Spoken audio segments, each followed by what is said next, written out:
하나님의 말씀은 사도행전 2장 42절로 47절 말씀을 봉독에 올립니다.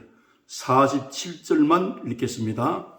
하나님을 찬미하며 또 온 백성에게 칭송을 받으니 주께서 구원받는 사람을 날마다 더하게 하시니라. 아멘. 초대교회의 역동적인 부흥운동이라는 제목으로 이 부흥운동의 세 가지 특징을 함께 생각해 보고자 합니다. 첫째는 날마다 마음을 같이하여 모이기를 힘쓰는 부흥의 운동이 시작되었습니다. 이들이 모여서 무엇을 했습니까?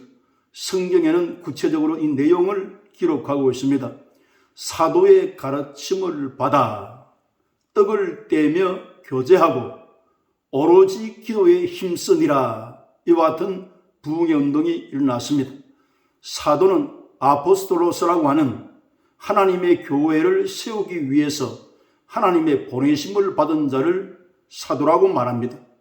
이들은 예수님의 얼굴을 직접 보고 그 생애를 경험하고 3년 반 동안 예수님의 제자가 되어서 예수님의 육성 설교를 직접 듣고 주를 따르며 훈련받은 하나님의 사람들입니다. 이들은 예수님의 생애를 가지기 때문에 사도들의 가르침을 받을 때 복음을 전수받았지만 그들의 생애를 생생하게 소개함으로 예수님께 받은 은혜의 체험을 서로 나누게 되었습니다. 그러므로 그리스도의 인격을 배우고 그리스도의 사랑을 배우고 이러함으로 이 성도들이 기초적인 신앙생활을 바로 가질 수 있도록 지도하는 역사를 일으켰습니다. 그래서 이들은 사도를 중심으로 해서 예수님의 복음의 가르침을 전수받는 이와 같은 운동이었습니다. 그리고 교제를 나누었어요. 신앙 공동체가 혼자만의 신앙생활을 하는 것이 하나님이 기뻐하시는 것이 아니라 모여서 함께 기도도 하고 찬양도 하고 말씀도 듣는 이 역사가 필요한 것인데 초대교회는 이것을 실천을 했습니다.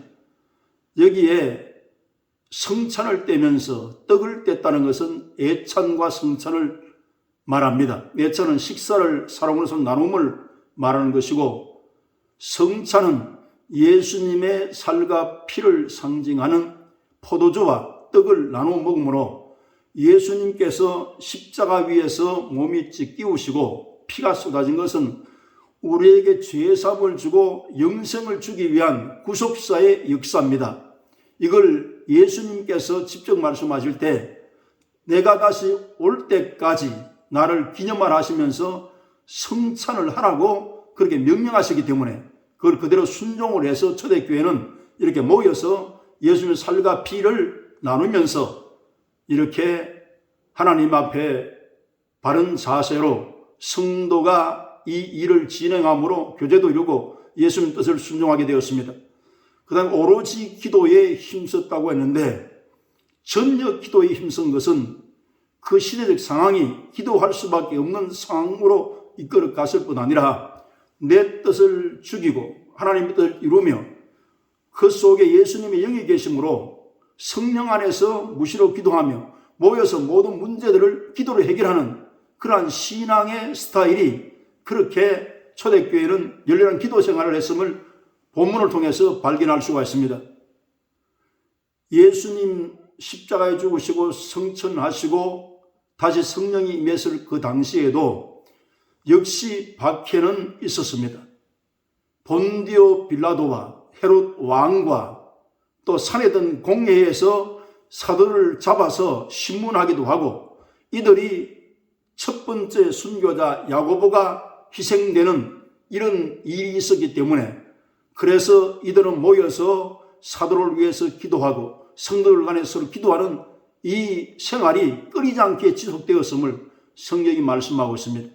사도행전 4장 19절로 31절 그 말씀을 보면 주여 우리의 위협함을 하감하옵시고 우리가 하나님 앞에 담대히 말씀을 증거하게 하옵시며 손을 내밀어 병이 낫게 하옵시고 거룩한 종 예수의 이름으로 이루어지게 하옵소서. 이렇게 빌기를 다하며 땅이 진동하며 무리가 성령의 충만함을 받아서 하나님 말씀을 담대히 증거했다고 이렇게 말씀하고 있습니다. 초대교회는 이렇게 기도의 부흥운동이 있었음을 성령을 통해서 우리가 확인할 수가 있습니다. 두 번째는 사도들이 기사와 표적인 말이 일어나고 특별히 부활의 복음을 증거하는 부흥운동이 있었음을 성경이 말씀하고 있습니다.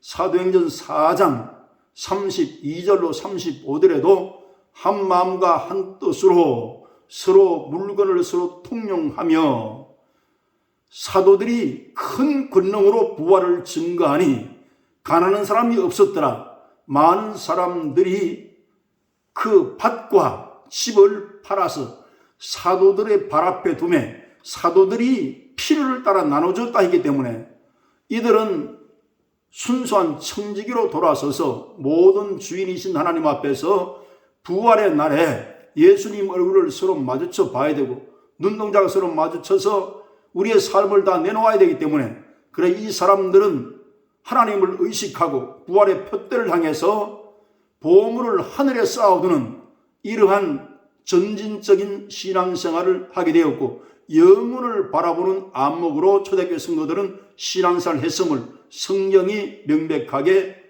기록하고 있습니다. 세 번째는 온 백성에게 칭송을 받으니 그리고 하나님 앞에서 찬양을 끊이지 않았습니다. 그래 하나님께서 구원받는 생명을 날로 더하게 하시니라고 성경에 말씀하고 있습니다.